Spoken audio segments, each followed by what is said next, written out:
Hi, I'm Sarah. I'm a Cricut contributing artist. Today, I'm going to show you how to make an iron-on decal for a holiday t-shirt, just like this one.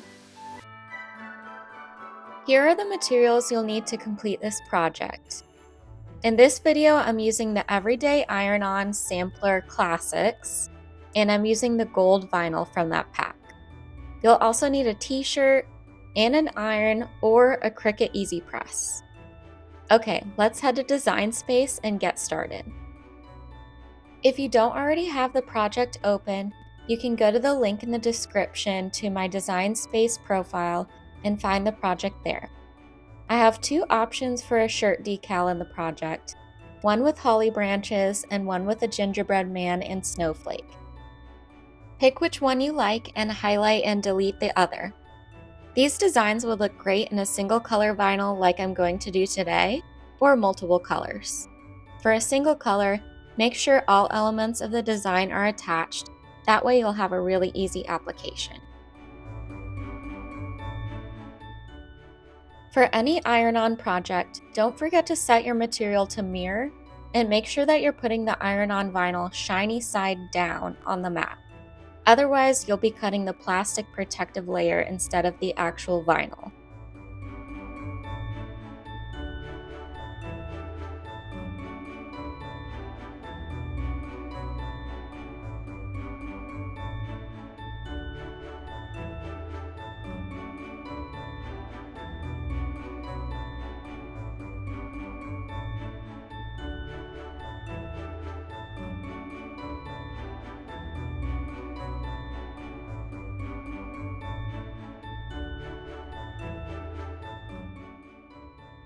Once we're done cutting the design, we're ready to start weeding.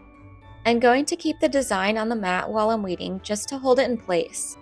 And I'm going to weed all of the small portions or anything that I think will get stuck, like the insides of these leaves, before I peel back the larger outside portion. I'm going to peel the material up slowly and use my weeding tool to help lift up any pieces that are getting stuck. Be careful and go slow because the iron-on vinyl can easily rip. Once you're done, you're ready to get your iron or Cricut Easy Press and apply the decal to your t-shirt.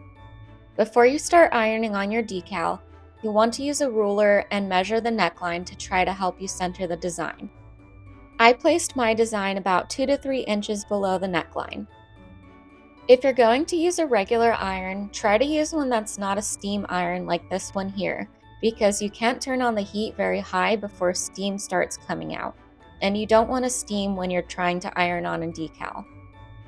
The Cricut Easy Press is definitely on my wish list, as this would make the process much easier.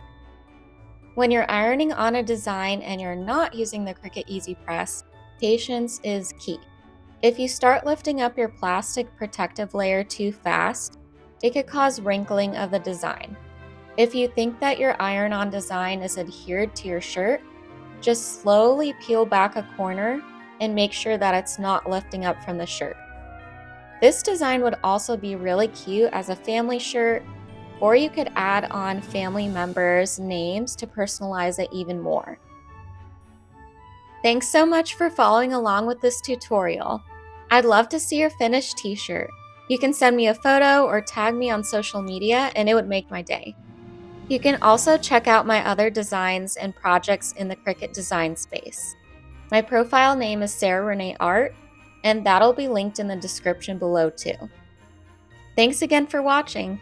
Leave a comment below telling me if you have any special occasions you're going to wear your Christmas crew shirt to, like a casual family photo or a holiday party. I'll see you next time. Happy crafting!